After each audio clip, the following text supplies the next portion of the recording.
Assalamualaikum warahmatullahi wabarakatuh. Alhamdulillahi nahmaduhu wa nasta'inuhu wa nastaghfiruh. Wa na'udzu billahi min shururi anfusina wa sayyiati a'malina. Man yahdihillahu fala mudilla lah wa man yudlil fala hadiya lah.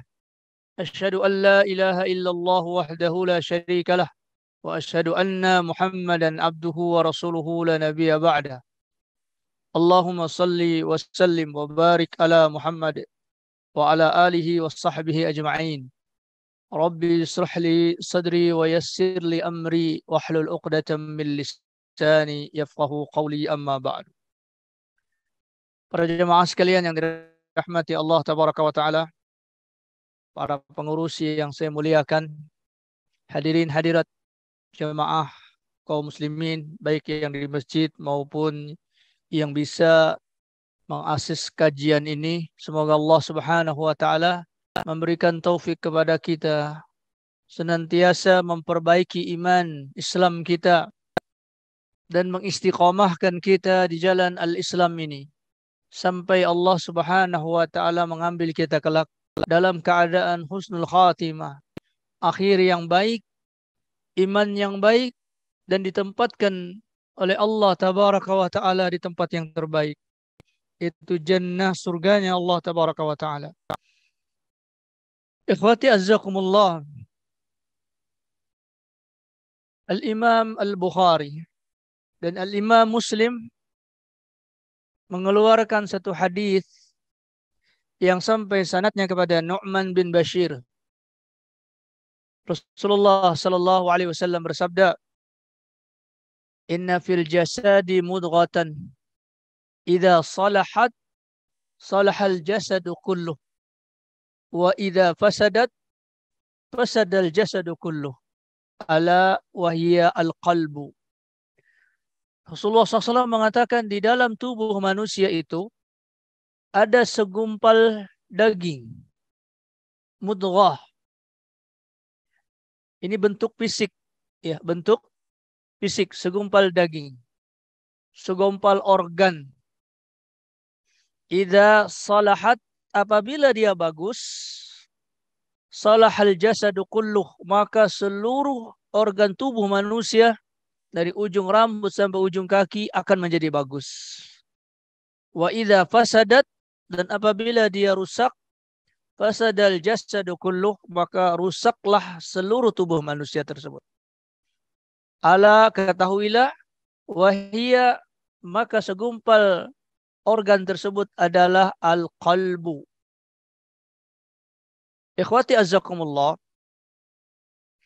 al-qalbu ini sering diterjemahkan dengan istilah hati. Dan hati ini, ikhwati azzakumullah, bukanlah nama organ tubuh. Bukan nama organ tubuh. Karena kalau dicari hati di mana, maka kalau di dalam bahasa kedokteran, maka hati itu liver.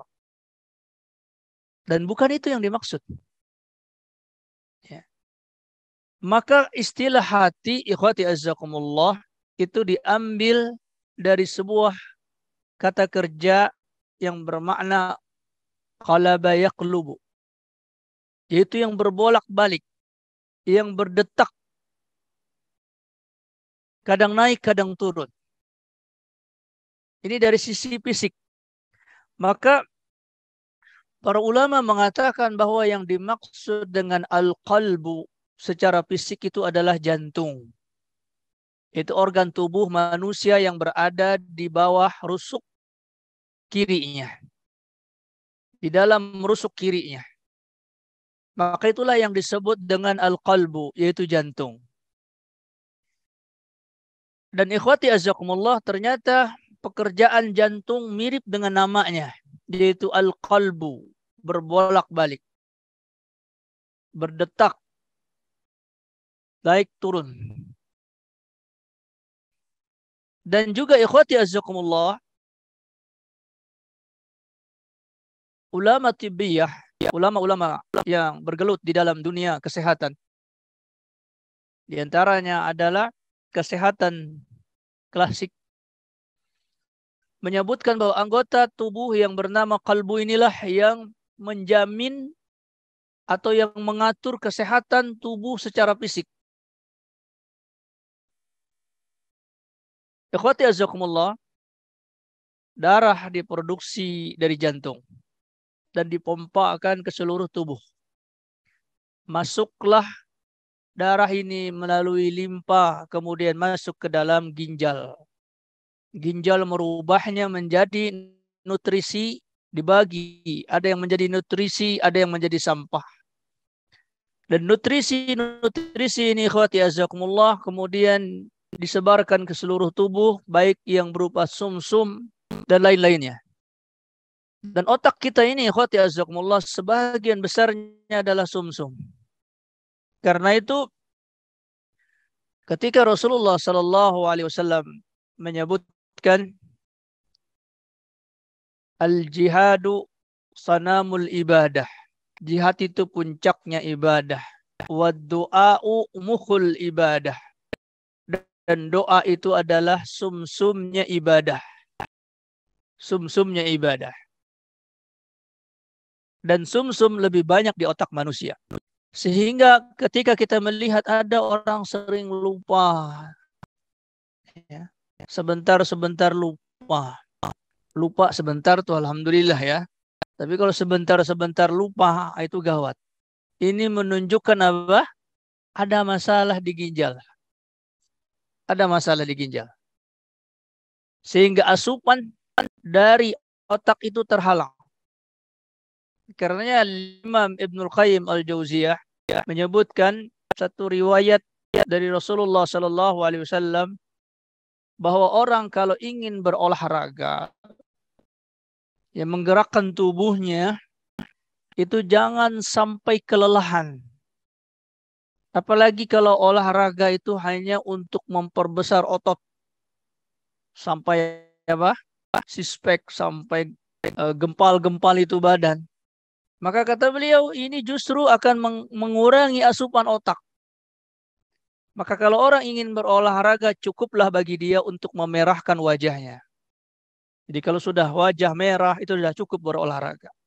Sebab nanti kalau berlebihan sampai membentuk otot yang tidak kita fungsikan ya, kecuali hanya untuk apa? Untuk bermegah, ya, bermegah di tampilan, ya, dan sebagainya. Tapi sulit bergerak, tidak lincah. Dan itu juga ikhwati azakumullah akan mengurangi apa asupan dari otak, sehingga habis di badan. Ya. Maka seorang muslim itu ketika berolahraga cukup baginya membuat wajah dia merah, ya, berkeringat, cukup. Nah ini ikhwati azakumullah, Imam Ibnul Qayyim Al-Jauziyah rahimahullahu ta'ala banyak di dalam kitab-kitab beliau, tulisan-tulisan yang tersebar di berbagai kitab tersebut, baik di Madarijus Salikin atau di Miftahi Daris Sa'adah atau bahkan di dalam kitab beliau Zadul Ma'ad, beliau menceritakan tentang masalah hati ini. Al-qalbu, bahwa kalbu itu memiliki hararah, ya, memiliki sifat yang panas. Apabila jantung ini berlebihan dari panasnya, maka dia akan mendorong pergerakan darah itu begitu cepat sehingga organ-organ tubuh yang menerimanya pun akan menjadi kacau, sehingga menimbulkan banyak sisa. Jadi pemanasan yang berlebihan menimbulkan banyak sisa yang kemudian menjadi sampah, lambat laun merusak limpa, kemudian merusak ginjal. Sehingga banyak di situ sampah yang terjadi. Dan salah satu penyebabnya adalah banyak dari perbuatan kita yang mukhalafatus syar'i, yang menyelisihi syar'i, baik dari sisi makanan kita, baik dari sisi sikap hidup kita. Karena Rasulullah SAW sangat memperhatikan tentang kesehatan hati ini, kesehatan jantung ini. Di antara petunjuk Rasulullah Sallallahu Alaihi Wasallam adalah menyuruh kita bahwa Rasulullah SAW yakrahun naum qabla atau ba'dal maghrib. Rasulullah Sallallahu Alaihi Wasallam tidak menyukai orang tidur sebelum maghrib. Jadi kalau sudah datang waktu maghrib jangan tidur. Karena khawatir kebablasan sampai subuh. Ya, isya-nya nggak dilaksanakan. Itu salah satu hikmahnya. Namun Rasulullah Sallallahu Alaihi Wasallam juga tidak menyukai as-simar. Itu berbicara ba'dal isya. Ya, setelah sholat isya. Maka ikhwati azakumullah, kita disuruh tidur setelah isya. Tidur setelah isya. Kemudian kita diperintahkan untuk bangun di sepertiga malam yang terakhir. Itu paling lambat.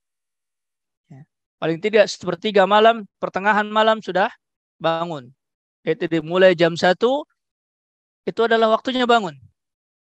Ya. Karena waktu istirahat jantung itu antara jam 8 malam ya sampai jam 1 malam. Itu istirahatnya jantung. Karena semua tubuh kita ini diberikan rohah. Ya. Diberikan istirahat supaya dia terus berfungsi dengan baik. Maka ikhwati azzakumullah, Rasulullah SAW menyuruh kita untuk tidur setelah sholat isya tersebut. Saatnya jantung beristirahat. Namun justru ikhwati azzakumullah, banyak di antara kita setelah sholat isya itu justru sibuk dengan ini, dengan itu, dan lain-lain sebagainya sampai dia tidak bisa tertidur sampai jam 1 malam. Setelah jam 1 malam berusaha untuk tidur sehingga badannya lelah.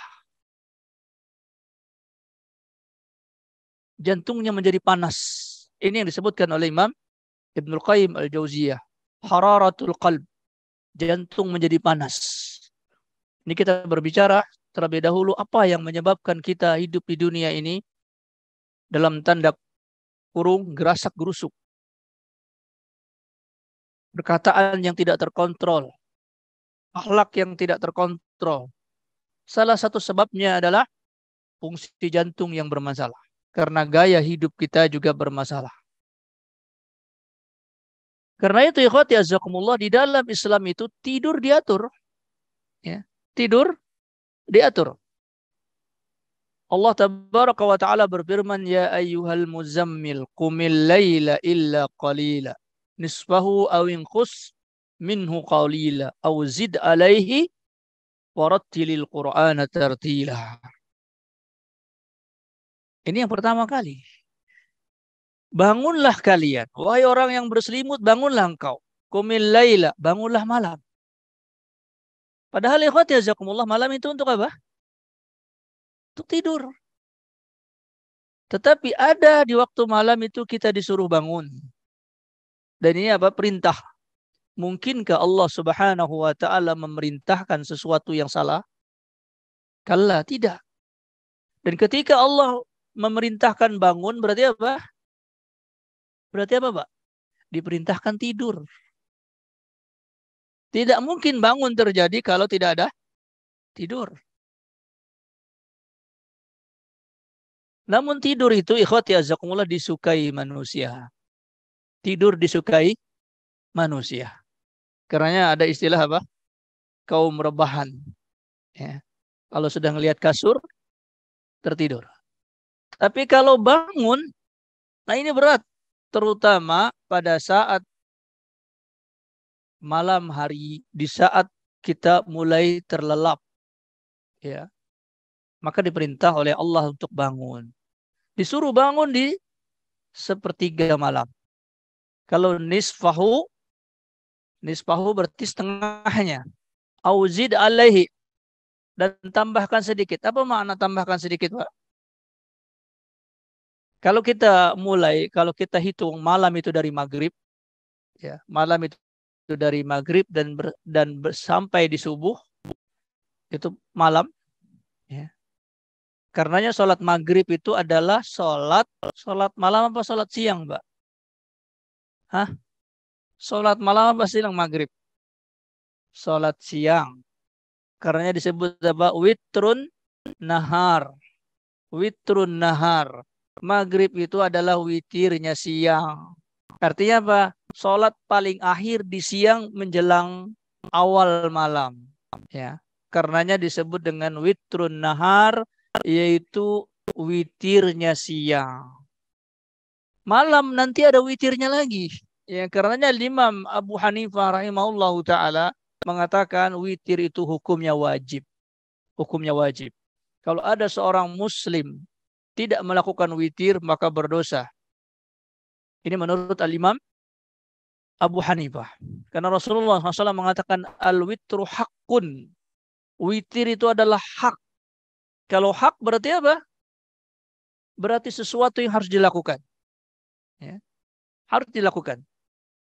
Karena siang saja ada witirnya. Allah Subhanahu wa taala jadikan di salat siang ada witirnya itu maghrib.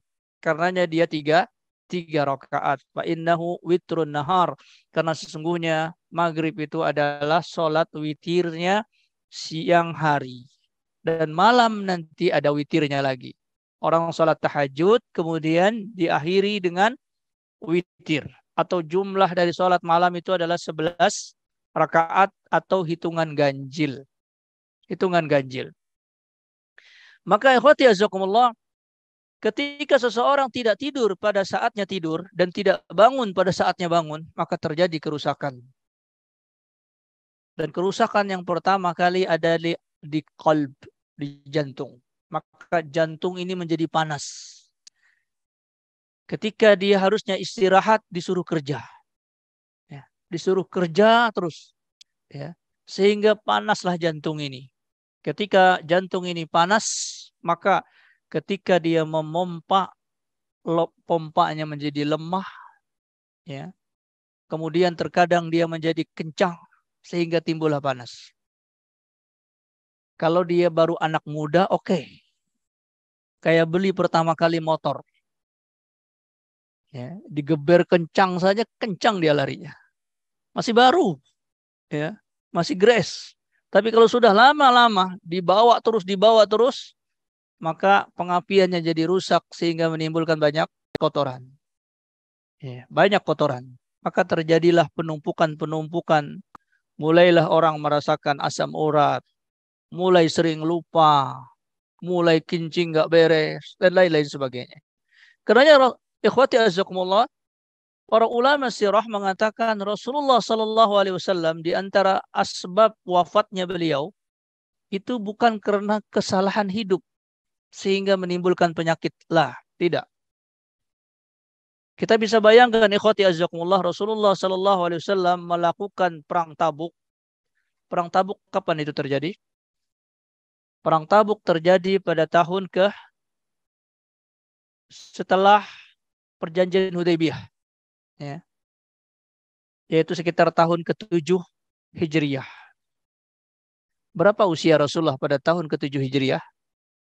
Berapa, Pak? 57 berarti. Ya. Karena Rasulullah diangkat menjadi Rasul 40. Umur 40, 13 tahun di kota Mekah, berarti 53. Ya, 53 kemudian ditambah 7 berarti apa? 60. Dan itu melakukan apa? Jihad perang Tabuk. Tabuk itu di mana? Tabuk itu utaranya Madinah. Ya, ke Syam. Arah Syam, perbatasan. Perbatasan antara Saudi Arabia dengan Syam. Kalau di peta sekarang ya. Itu jaraknya sangat jauh. Dan kita yang pernah umroh melihat keadaan kondisi Makkah dan sekitarnya, Jazirah Arab, ini sangat panas, terik. Dan pada saat itu Rasulullah Shallallahu Alaihi Wasallam hanya punya kendaraan apa? Onta. Paling bagus kuda. Dan itu pun terbatas, kadang berjalan dalam usia 60 tahun. Dan enggak ada masalah, ya. Enggak ada masalah. Sehingga ikhwati azakumullah, disebutkan fisiknya Rasulullah Shallallahu Alaihi Wasallam itu sempurna. Lalu apa yang menjadi penyebab beliau wafat? Salah satunya adalah sebab racun yang pernah termakan oleh Rasulullah Sallallahu Alaihi Wasallam ketika beliau dihidangkan daging kambing.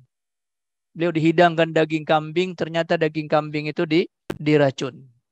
Karena para ulama mengatakan di antara mukjizat Rasulullah Sallallahu Alaihi Wasallam itu adalah menghidupkan yang mati dengan izin Allah tentunya. Dan ini melebihi nabi-nabi yang lain. Nabi Isa alaihissalam menghidupkan manusia masih dalam bentuk manusia, baru mati, dihidupkan. Ya, Nabi Musa juga demikian. Nabi Musa menghidupkan, tapi orangnya masih ada bentuknya. Tapi Rasulullah Shallallahu Alaihi Wasallam kambing sudah dipotong-potong, ya, kemudian sudah dimasak hidup. Ketika beliau memakan daging kambing tersebut, maka dengan izin Allah, antaqanallahu. Ya, Allah menjadikan segala satu berbicara. Berbicaralah daging kambing ini. Maka dia mengatakan, fa inni masmumun. Saya ini diracun. Sempat sedikit tercicipi oleh Rasulullah SAW.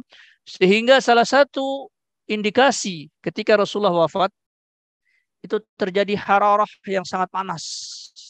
Sehingga beliau menggigil. Dalam hadis Abdullah bin Mas'ud, dia mengatakan, aku menjumpai Rasulullah SAW ketika beliau sakit. Fa innahu yu'aqu wa'kan syadida. Sungguhnya Rasulullah menggigil dengan gigilan yang sangat keras. Panas tubuh beliau. Ya. Innaka tu'aqu wa'kan syadida ya Rasulullah. Sungguhnya engkau menggigil dengan gigiran yang sangat keras ya Rasulullah. Fa innalaka ajraini. Fa innalaka ajrani. Atau ajraini. Sesungguhnya bagi engkau itu karena engkau memiliki 2 pahala. Maka kata Rasulullah SAW, inni u'aku kama yu'aku rajulani minkum. Aku itu merasakan panas melebihi panas 2 orang di antara kalian. Jadi Rasulullah menggigil, lalu Rasulullah mengatakan, aku ditimpa panas dengan panas yang 2 kali lipat dari kalian umatku. Lalu Ibnu Mas'ud radhiyallahu anhu mengatakan, itu karena engkau mendapatkan 2 pahala ya Rasulullah. Maka Rasulullah mengatakan, dzalika kadzalik. Yang demikian itu ya karena itu. Aku mendapatkan ujian dari Allah Ta'ala melebihi ujian dari umatku. Karena aku diberikan oleh Allah Ta'ala 2 pahala. Ya. Artinya wafatnya beliau bukan karena kesalahan hidup. Sehingga menimbulkan penyakit ini, penyakit itu. Tetapi biqadarillah, Allah menyebabkan salah satu sebab wafatnya Rasulullah SAW adalah karena serangan dari orang lain.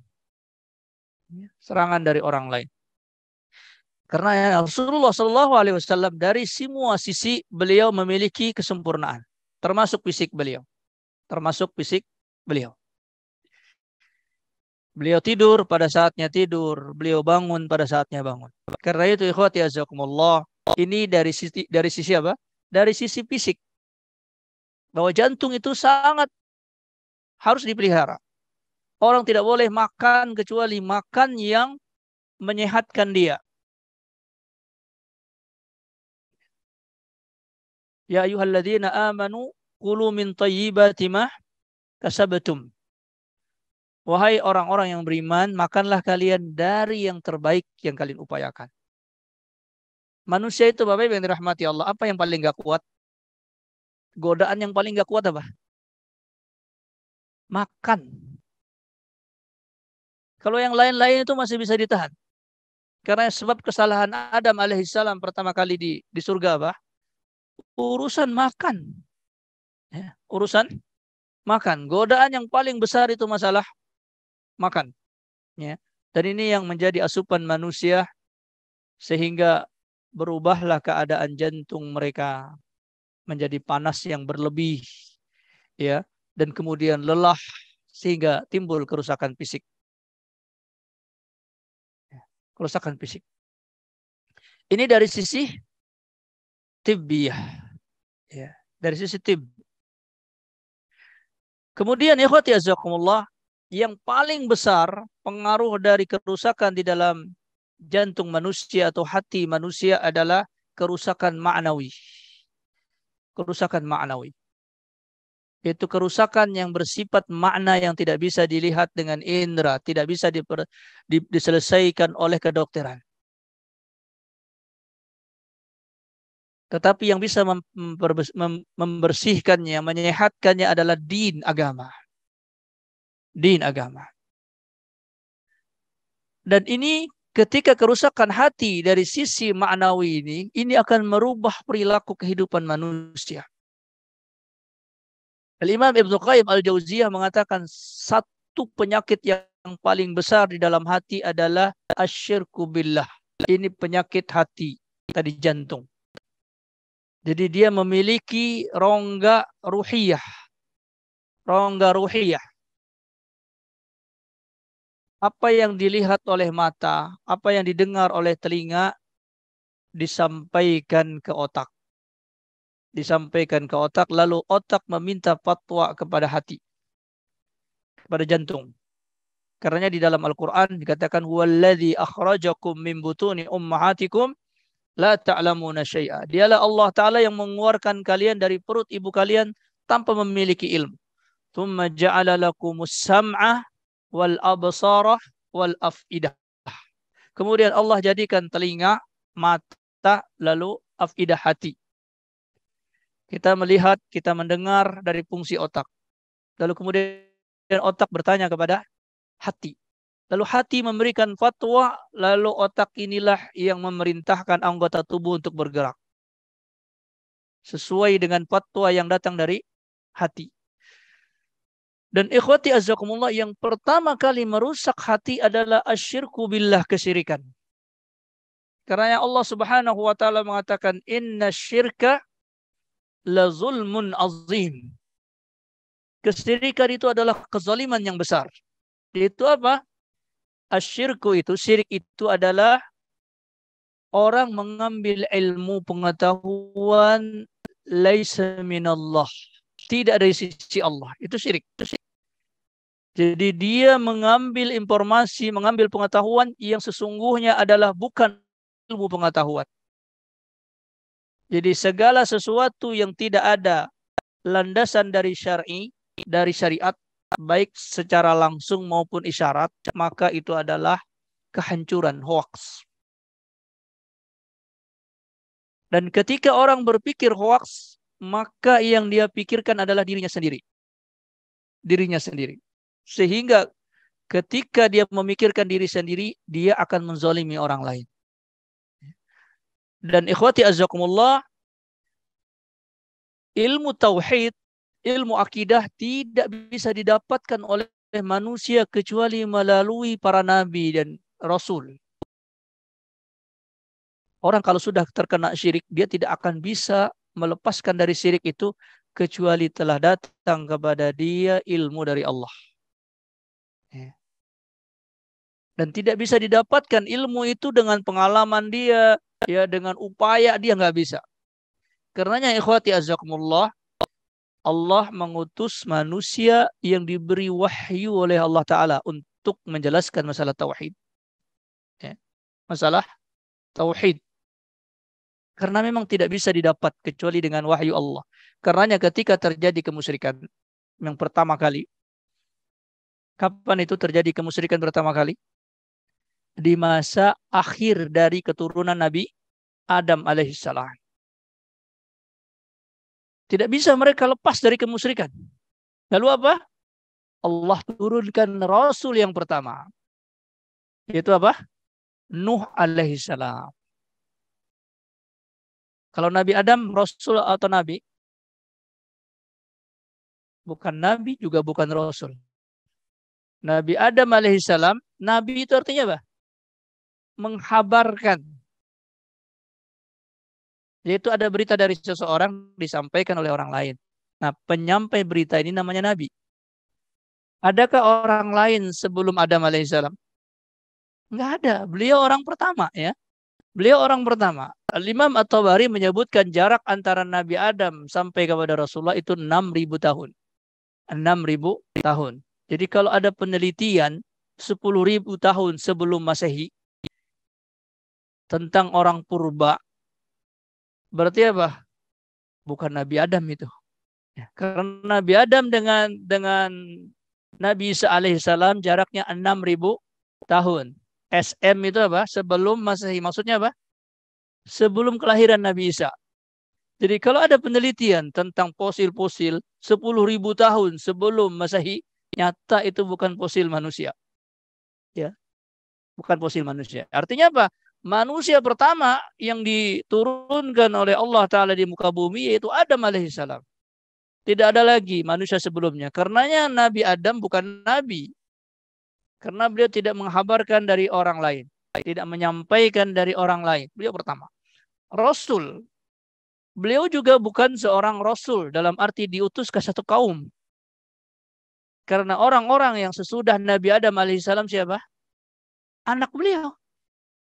Karenanya ada istilah Nabi Adam itu adalah Rasulun Mukallaf. Rasulun Mukallaf. Orang yang diutus tapi memang itu beban beliau. Beban seorang ayah adalah ngajarin anaknya. Ngajarin istrinya. Disuruh nggak disuruh, dia akan wajib menyelesaikan urusan pendidikan anaknya. Makanya dia disebut dengan Rasulun Mukallaf di dalam istilah sebagian para ulama. Tapi dia bukan Rasul, bukan Nabi sebagaimana Nabi Musa, Nabi Ibrahim, dan lain-lain sebagainya. Rasulullah disebut Nabi dan Rasul. Karena Rasulullah SAW juga menceritakan tentang apa yang dibawa oleh Nabi-Nabi sebelumnya.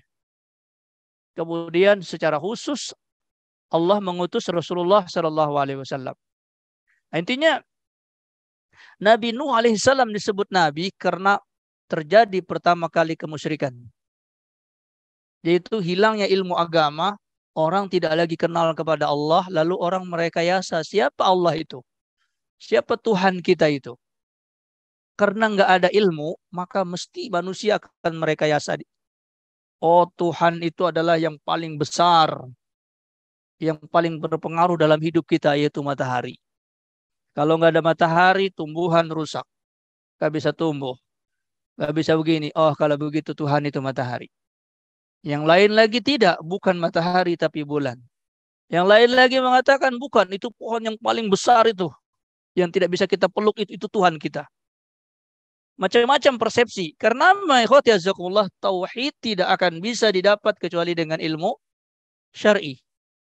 Dengan wahyu dari Allah Subhanahu wa taala. Maka rusaklah manusia pada saat itu, diturunkanlah Nabi Nuh alaihissalam. Kenapa demikian? Karena inilah awal yang merusak hati. Qalb. Ketika pertama kali yang rusak ini hati, yaitu terjadinya kemusyrikan, maka setiap orang akan mengunggulkan apa yang ada pada dirinya. Terjadilah kesombongan. Terjadilah merasa lebih hebat.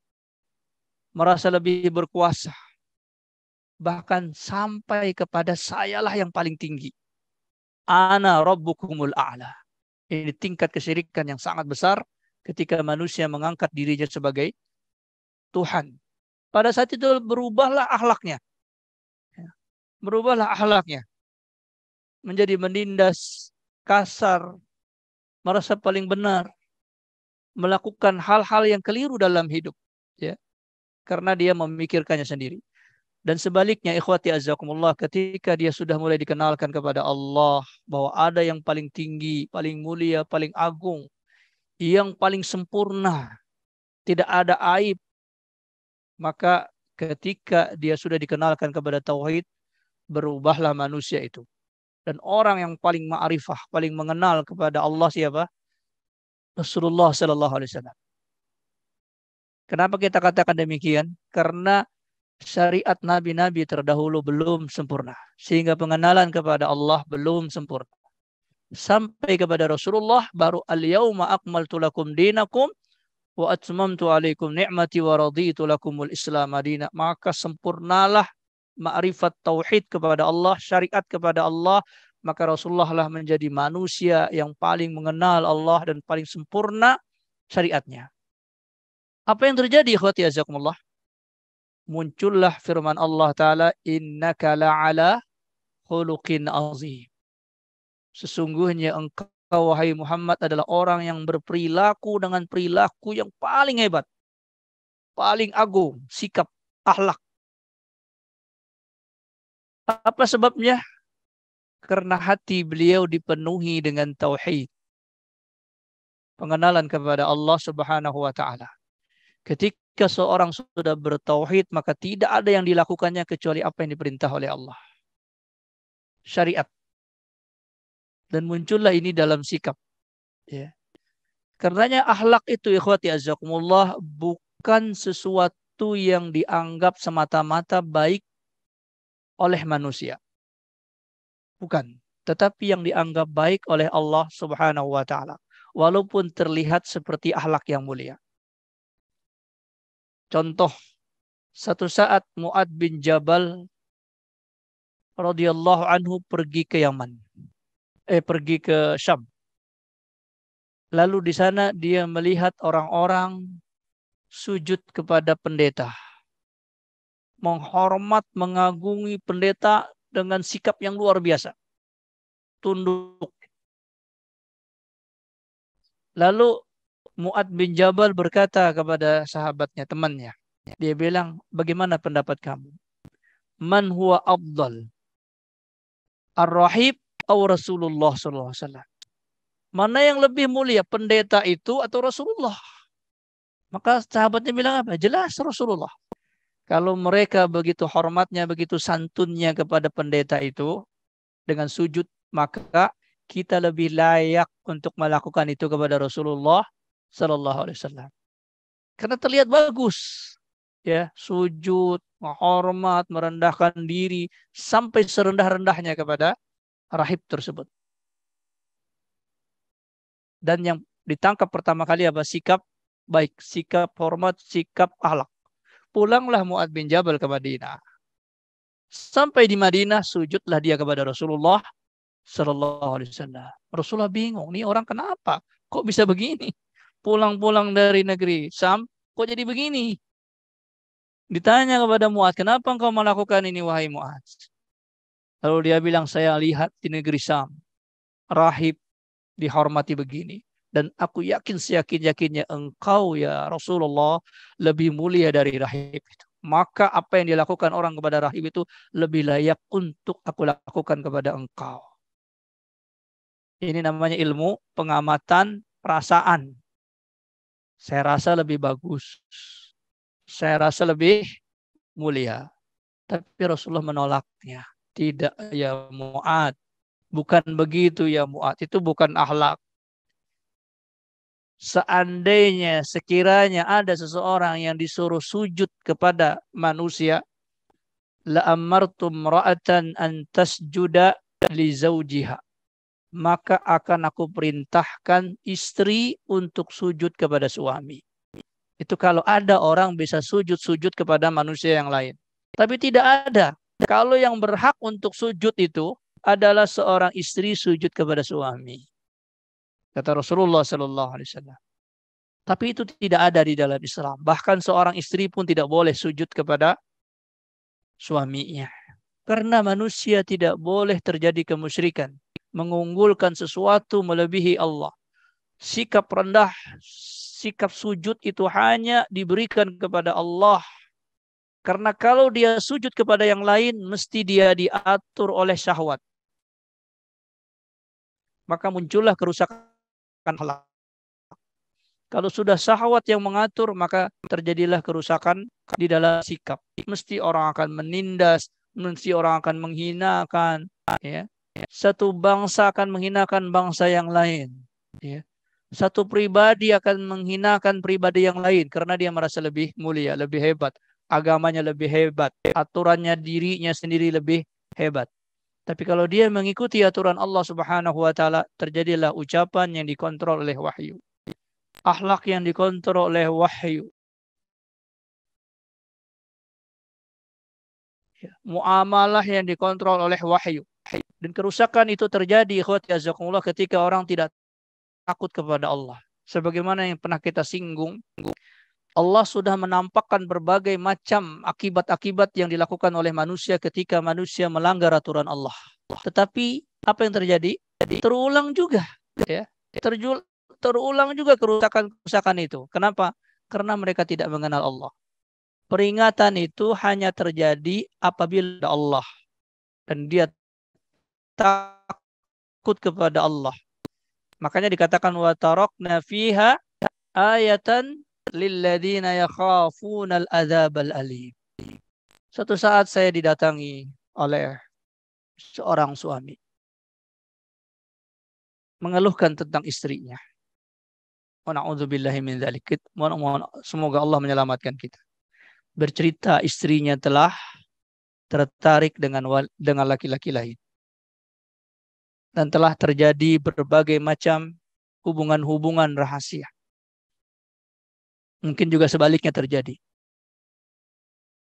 Dan saya sudah katakan begini, begitu, tidak selesai, Ustaz. Kenapa? Maka saya jawab, sebabnya dia tidak takut kepada Allah. Dia tidak takut kepada Allah Tabaraka wa Ta'ala. Sehingga menganggap itu adalah hal yang gak ada masalah.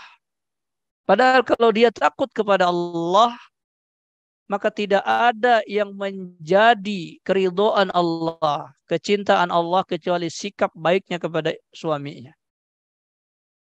Sikap baiknya kepada suaminya.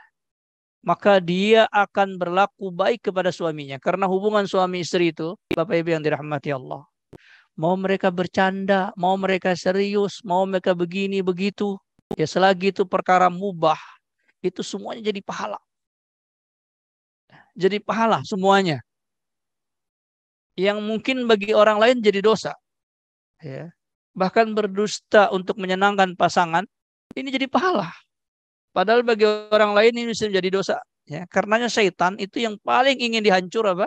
Hubungan keluarga. Karena tidak ada di antara mereka ya bercanda, mungkin cubit, ya, cubit sayang. Itu jadi pahala di sisi Allah. Rasulullah mengatakan, sampai kalian mendatangi istri kalian, maka di situ pahala. Para sahabat bertanya, ya Rasulullah, kami mendatangi istri itu karena memang syahwat kita. Kita yang pingin. Kok bisa pahala di situ? Lalu Rasulullah mengatakan, bagaimana pendapatmu kalau itu diletakkan yang diharam? Apa dapat dosa? Orang berzina, perbuatannya sama nggak dengan yang dilakukan sama istri? Sama. Yang di sini berdosa, di sini dapat pahala. Dan kemudian tidak ada yang menjadi tumpukan dosa ya, yang dilakukan oleh orang yang bersuami istri kecuali dia berbuat baik kepada orang yang tidak menjadi pasangannya. Ketika dia ngobrol, ketika dia SMS, ketika dia bertemu, semuanya itu dosa. Dosa. Dan itu tidak akan ditakuti kecuali orang yang kenal kepada Allah. Karena dia lakukan. Kalau dia mengerti ya tentang beratnya yaumul qiyamah, beratnya hari kiamat, dia tidak akan lakukan. Karena itu seburuk-buruknya akhlak. Dan diberikan dosa oleh Allah. Setiap detil perbuatan itu mengandung dosa, mengandung dosa. Karenanya orang yang bisa menghindar itu apa? Orang yang bertauhid, kenal kepada Allah Subhanahu wa taala, baiklah akhlaknya. Saya sering ceritakan berulang-ulang, ada kisah seorang wanita yang dia cinta kepada laki-laki lain, kemudian dinikahkan oleh ayahnya dengan laki-laki yang dia tidak cintai. Sehingga ketika dia bermuamalah dengan suaminya, muamalahnya buruk. Kesal, karena bagi dia suaminya adalah penghancur kebahagiaannya. Yang dulu sudah diangan-angankannya untuk pemuda ini, tiba-tiba datang laki-laki lain dan diterima oleh ayahnya, dinikahkan dengan dia. Sehingga bagi dia ini adalah penghancur kebahagiaan dia. Jangankan mengurus bagian yang berat-berat, ya. Memberikan air minum, air putih saja berat bagi dia. Dia bilang seakan-akan kalau air putih ini bukannya saya siapkan tapi saya siramkan ke wajahnya. Yang dia ingat adalah mantannya dahulu. Setiap hari terngiang-ngiang, hati pedih, berat hidup. Tapi begitu punya anak juga, Pak. Anaknya banyak juga. Tapi dia bilang Allah sayang kepada saya. Saya ikut kajian sehingga kenal tauhid. Kenal tentang Allah. Tahu tentang syariat Allah. Bahwa Allah menjadikan setiap pahala dari semua perbuatan dia kepada suaminya. Buat apa pahala? Manusia akan ada akhirnya, mati. Setelah kematian itulah pahala itu difungsikan. Saya sudah menderita hidup di dunia, tidak mendapatkan yang saya cintai. Kemudian saya dapat dosa ketika saya berbuat baik kepada si dia. Kemudian saya mati, menderita lagi di akhirat, dia bilang. Ya sudahlah, hidup di dunia ini saya pasrah, sudah tidak mendapatkan apa-apa, tapi saya tidak ingin menderita di akhirat kelak. Maka dia pulang, dia bilang, pokoknya saya akan berbuat baik kepada suami saya, bukan karena suami saya. Saya nggak cinta sama sekali sama dia. Tapi karena Allah yang nyuruh, saya ingin dapat pahala. Kemudian saya lepas dari penderitaan ini, di akhirat nanti akan berada di surga. Dan mudah-mudahan ketemu mantan di surga. Kira-kira begitu. Ya. Nggak ketemu di dunia, ketemu di surga. Ya. Umpama begitu ya. Itu dorongan awalnya itu. Bahagia di akhirat. Di dunia ini kayaknya sudah kesempatannya sudah 0, sekian persen nggak dapat itu. Ya sudah putus asa lah. Akhirnya dia balik ke rumah. Berbaktilah dia kepada suaminya karena ingin dapat pahala dari Allah. Apa kata dia? Ustaz, saya diberikan 4 keutamaan oleh Allah. Yang pertama dia bilang, saya dilupakan dengan mantan saya. Lupa saya. Yang dahulunya teringat hampir setiap hari ada di otak. Hilang. Sekarang wajahnya pun saya lupa kayak gimana. Dia bilang, hilang benar. Yang kedua dia bilang ditambahkan cinta saya kepada suami saya. Yang tadinya benci, dirubah oleh Allah. Rasa sayang. Dan ketika sudah rasa sayang itu apa? Bahagia muncul. Sehingga yang ketiga diberikan kepada saya urusannya semuanya mudah. Dia bilang. Yang tadinya ngambilin air putih saja berat. Ya, kadang-kadang omongan menyakitkan. Dan lain-lain sikap menyakitkan. Tapi kemudian dirubah oleh Allah Ta'ala menjadi baik. Perkara berat menjadi baik. Karena saya ikhlas, saya ingin dapat dari Allah. Bukan dari suami saya. Karena yang saya mikirkan keadaan saya, bukan mikirkan kepada suami saya. Sehingga Allah berikan karunia. Ditambahkan kemudahan urusan saya. Nyaman. Kemudian yang keempat dia bilang ditambahkan cinta suami saya kepada saya. Dan terasalah bahagia di dunia. Berubahlah akhlak perilaku. Yang tadinya kasar jadi lembut. Yang tadinya suka membantah menjadi taat. Dan digampangkan. Hilang rasa ego. Yang saya pikirkan hanya saya seorang istri. Apa yang diperintah oleh Allah. Di situ saya dapat pahala. Lalu Allah berikan semuanya. Ini apa? Fungsi hati.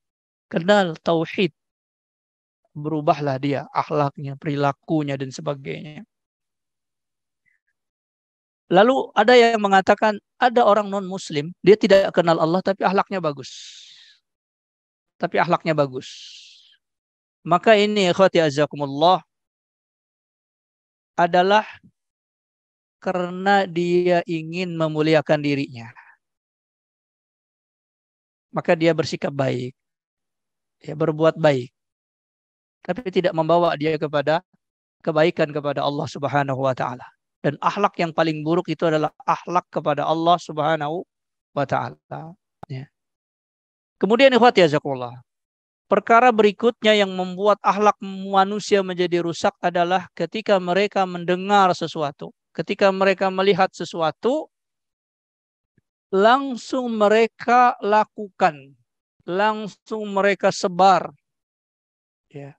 Ijaza'ahumul amru minal khawfi awil amni. Minal khawfi awil amni. Ada'u bih. Ketika mereka mendengar sebuah berita, baik yang menyenangkan, baik yang menyakitkan, adza'u bih, mereka langsung sebar, langsung percayai, langsung pikirkan, ya.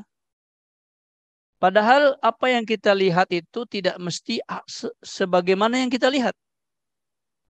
Ada orang bertengkar di jalan, saling pukul memukul. Kita lihat itu cuma keburukan, ya. Padahal dia sedang bela diri misalnya, ya, sedang begini, sedang begitu. Ada perkara-perkara yang tidak kita lihat terjadi itu, sebabnya. Yang kita dengar juga berita, kita tidak tahu apa sebabnya. Tapi kita langsung melihat secara realita itu saja, langsung kita sebar. ada'u bih walau radduhu ila Allah walau radduhu ila Rasul wa ila wa ulil amri minhum la'alimahu alladhina yastanbitunahu minhum.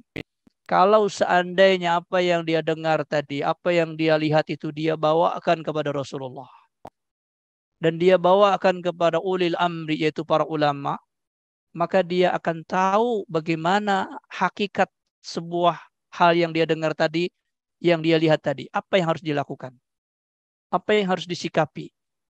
Dia bawakan, saya mendengar begini, saya melihat begini, dia bawakan kepada Rasul. Apa maksudnya dibawakan kepada Rasul? Hari ini Rasulullah nggak ada. Berarti dibawakan kepada apa? Al-Quran. Dibawakan kepada hadis. Ini peristiwanya begini. Apa hukumnya dari Al-Quran? Apa petunjuknya dari Al-Quran? Nggak ketemu, cari di hadis. Nggak paham juga, bawa kepada ulil amri. Ulil amri di sini maksudnya adalah para ulama. Ditanyakan, apa maksudnya ini, apa maksudnya ini. Baru tahulah, oh ini tuh hoax saja, tidak ada kebenaran. Kan ada buktinya Ustadz. Dia bisa mendatangkan benda-benda gaib. Dia bisa kebal. Dia bisa mengetahui keadaan sipulan-sipulan. Bukankah dia wali Allah? Tampilan juga pakai surban, Ustaz. Ya. Pakai jenggot juga panjang. Ya. Dia berkata begini, dia berbuat begini. Orang yang nggak punya ilmu, dia akan tahu, oh itu wali itu. Oh itu ulama besar. Padahal apa? Ketika dibawakan kepada Al-Quran, Al-Quran mengatakan tidak. Dia ngaku melihat jin. Al-Quran mengatakan tidak ada yang bisa melihat jin. Dia mengatakan ada begini, ada begitu. Di dalam Al-Quran tidak ada. Nabi Daud diajarkan oleh Allah supaya kebal apa? Wa 'allamnahu san'ata labusil lakum lituhsinakum min ba'sikum.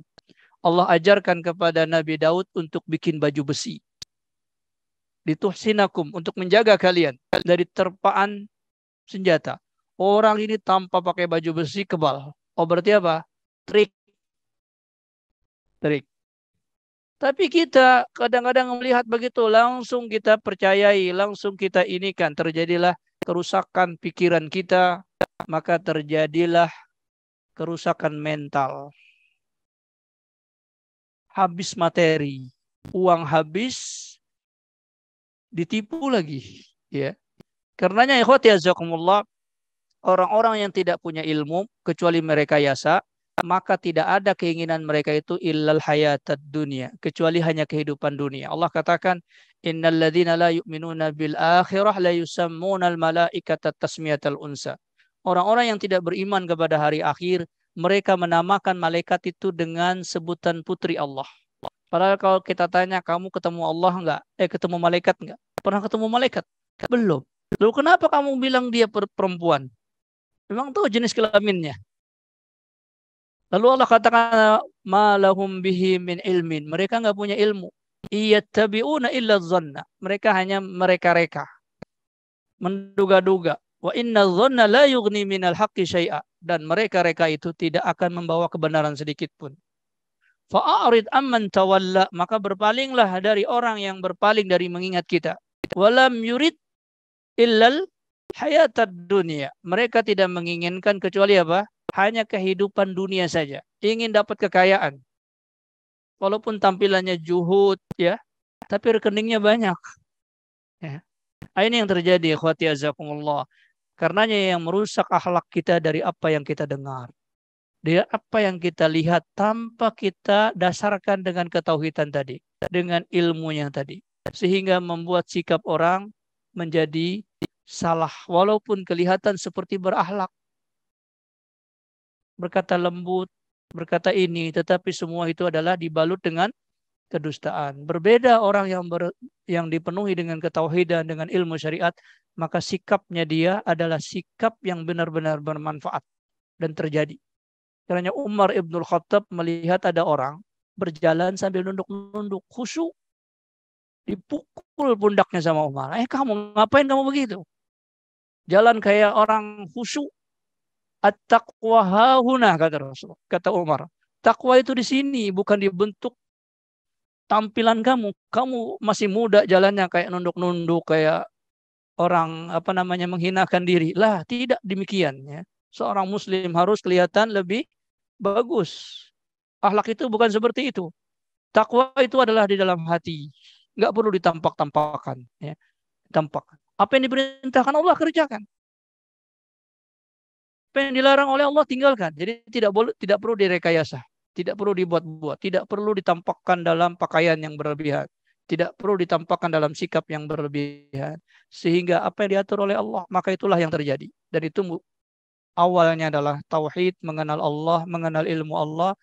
Maka dengan itu ikhwati azakumullah, berubahlah akhlak manusia itu lebih baik. Dan contoh yang utama adalah Rasulullah sallallahu alaihi wasallam, para sahabat ridwanullah alaihim ajma'in, sehingga sikap mereka itu tidak lebay istilahnya.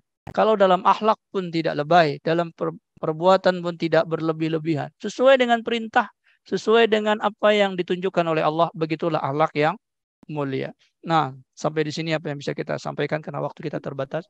Kalau ada pertanyaan, falyatafaddal maskura, silakan. Jadi, jazakallah kepada guru kita ada pertanyaan dari Bapak Ibu, pertanyaan di sini dan satu dari online. Silakan. Assalamualaikum. Waalaikumsalam warahmatullahi wabarakatuh. Dari materi yang Ustaz sampaikan tadi, banyak kita berpatokan kepada tauhid, ya kan, untuk menjamin satu kebenaran. Lalu yang saya tanyakan, kalau banyak orang yang mengatakan bahwa patokannya di baik, misalnya ada satu kalimat, berbuat baiklah, yang penting kan baik. Berarti itu kalimat itu apakah subhat, Ustaz? Ya, barakallahu itu aja, mohon penjelasan. Perkataan baik, tidak ada yang berhak untuk melabelkan baik itu kecuali Allah tabaraka wa ta'ala. Apabila kata baik itu dinisbatkan kepada pendapat manusia, maka dia justru adalah keburukan. Bukankah agama-agama itu mengatakan baik dengan apa yang mereka lakukan? Tapi di sisi Allah ternyata buruk. Di sisi Allah ternyata buruk. Karena itu ikhwati azakumullah, Allah mengatakan illal ladzina amanu wa amilus salihat. Kecuali orang-orang yang beriman kepada Allah. Iman dulu. Tauhid dulu. Baru dia bisa mengatakan amal soleh. Amal solehnya mana? Yang diperintahkan oleh tauhid tadi. Sehingga orang-orang yang melakukan kebaikan dengan meninggalkan kebaikan, maka inilah yang disebut dengan kaum murji'ah. Kaum murji'ah itu yang penting kita baik. Jilbabin hati dulu. Jilbab kepala nanti. Yang penting baik dulu. Daripada kamu sholat, tapi kelakuannya buruk, mendingan saya baik, tapi nggak sholat. Ini namanya kaum murji'ah. Yang menisbatkan kebaikan itu kepada dirinya, dan kemudian menganggap itu akan diterima oleh Allah. Akan masuk surga, yang penting saya berbuat baik kepada orang. Maka ini yang terjadi, ikhwati jazakumullah. Maka sesuatu itu baik dan akan diterima di sisi Allah ketika dilandaskan kepada ketakwaan, kepada tauhid tadi. Apa yang diperintah oleh Allah, apa yang disuruh oleh Allah, apa yang suruh ditinggalkan, walaupun baik di dalam keadaan manusia, ya. Maka ini harus dilakukan. Ya, semisal apa? Semisal mengajarkan orang tentang mengaji misalnya, baca Al-Quran. Baik tidak? Baik. Tetapi ketika dia melakukannya tidak di atas petunjuk Allah, misalnya privat laki-laki perempuan, yang diajarkan Al-Quran. Ustadznya satu, muridnya satu. Anak gadis. Gak ada yang lain. Tujuannya baik. Tetapi caranya tidak diperkenankan oleh Allah. Karena di dalam syariat tidak boleh berjamaah laki-laki perempuan yang bukan mahram. Padahal berjamaah berpahala enggak? Dapat pahala. Tetapi syariat tidak. Awalnya lah baik. Tapi ketika itu terjadi terus menerus, maka terjadi fitnah dan timbullah kerusakan. Santriwati cium tangan kepada kiai. Baik tidak? Dari sisi pandangan orang ini baik. Akhlak, santun, hormatin kiai, cium tangan. Tetapi ini santriwati, bukan anak putri dia. Perempuan lain. Oh, kiai itu sudah bagus hatinya. Siapa yang lebih baik hatinya? Rasulullah SAW. Tetapi beliau tidak pernah menyentuh tangan perempuan. Ketika berbaiat, Rasulullah hanya berbaiat dari ucapan.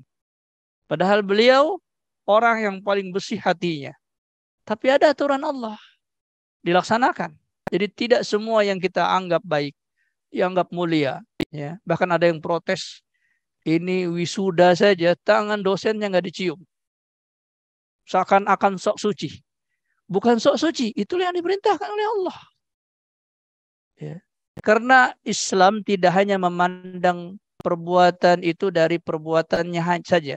Tetapi apabila itu ditiru oleh orang lain, mungkin ada orang lain yang lebih rendah akhlaknya, lebih rendah syahwatnya, lebih tinggi gairahnya dan sebagainya, sehingga terjadi.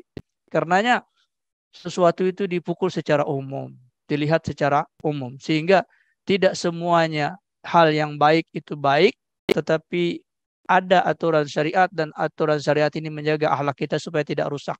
Yang tadinya sudah bagus, tapi karena melakukan sesuatu yang tidak diperintahkan oleh syariat karena dianggap bagus oleh orang, lambat laun rusaklah akhlaknya dia. Hilang rasa malu. Mulai bercanda-canda. Dan kemudian terjadilah apa yang terjadi. Seorang kiai, seorang ustadz terlibat sesuatu yang amoral terhadap santriwatinya dan lain-lain sebagainya. Nah, ini yang sering terjadi. Ya. Karenanya orang yang bertauhid itu benar-benar mengikuti apa yang dikatakan oleh Allah walaupun itu baik dikatakan oleh manusia atau tidak baik dikatakan oleh manusia. Patokan dia adalah apa yang dikatakan oleh Allah. La ilma lana illa ma'allamtana. Tidak ada ilmu bagi kami kecuali apa yang kau ajarkan ya Allah. Ya. Nah, kira-kira begitu. Wallahu a'lam. Contoh. Kesempatan ya untuk mutaki yang menghadapi online. Ustadz, bagaimana akhlak yang harus dilakukan istri ke suami yang telah meninggal? Apakah istri masih bisa mendapatkan pahala? Ya, barakallahu fiik. Selagi istri itu belum menikah lagi, maka suaminya yang sudah meninggal tetap dianggap suaminya. Ini jumhur ulama mengatakan. Kecuali dalam mazhab Imam Abu Hanifah. Imam Abu Hanifah mengatakan al-maut al-firaq. Maut itu perceraian. Maut itu adalah perceraian. Karenanya dalam mazhab Imam Abu Hanifah, istri tidak boleh memandikan suami. Ketika mati mayat, istri tidak boleh memandikan suami karena telah terjadi firaq, perceraian, sehingga aurat suami menjadi dosa bagi istri untuk dilihat karena mereka sudah meninggal dan terputuslah amal manusia tersebut. Amal suami istri terputus. Dia bukan suaminya lagi, ini bukan istrinya lagi. Tapi jumhur ulama mengatakan tidak. Mereka tetap terikat dengan hubungan suami istri. Dalil, apa dalilnya itu? Yaitu firman Allah Ta'ala di dalam ayat waris. Walakum nisfu ma taraka azwajukum. Dan bagi kalian suami, separuh apa yang ditinggalkan oleh istri kalian. Itu sudah meninggal, bukan? Sudah meninggal. Tapi Al-Quran menyebut apa? Azwajukum, istri-istri kalian. Oh, berarti masih menjadi istri. Ya, karena di dalam syariat, seorang suami bisa memandikan istrinya ketika dia meninggal dan istri bisa memandikan suami. Hanya dua orang itu saja. Putri, anak putri tidak bisa memandikan ayahnya. Anak laki-laki tidak bisa memandikan ibunya. Tetapi suami bisa memandikan istrinya ketika dia meninggal dan istri bisa memandikan suaminya. Ketika Aisyah radhiyallahu anha mengatakan, ya ra'sah, duhai kepalaku pening, duhai kepalaku sakit. Lalu kata Rasul, aku pun merasa pening. Apa yang membuatmu gusar, wahai Aisyah? Kalau engkau meninggal, aku yang akan memandikan jenazahmu. Kalau engkau dahuluan meninggal, kata Rasulullah, aku yang akan memandikan jenazah. Ya. Jadi, walaupun sudah meninggal, selagi dia tidak bersuami kepada yang lain, maka yang meninggal ini tetap adalah suaminya. Karena apa syariat mereka? Syariat bagi seorang istri adalah memuliakan suaminya dan tidak boleh merendahkan keadaannya. Walaupun suaminya sudah meninggal, dia tidak boleh ceritakan aibnya. Dia tetap harus muliakan, harus puji, harus sanjung suaminya tersebut. Ini yang pertama kali dia lakukan. Dia tetap harus jaga harga diri suaminya dan menjaga harta suaminya yang ditinggalkan. Itu dengan mewarisinya itu dan menggunakan sebagaimana perintah syariat yang Allah perintahkan terhadap harta tersebut. Maka jadilah harta itu menjadi amal jariah dari suaminya. Waris itu ikhwati jazakumullah ada nilai jariah. Ya, karena itu tidak boleh seseorang meninggalkan keluarganya diafan dalam keadaan lemah. Maka dia harus berusaha bekerja supaya kalaupun dia meninggal, dia meninggalkan warisan yang bisa digunakan oleh anak istrinya tersebut. Ya. Maka seorang istri yang ditinggal oleh suaminya, maka dia menggunakan harta itu dalam jalan kepada Allah, sehingga suaminya pun mendapatkan jariah dari kebaikan-kebaikan harta itu.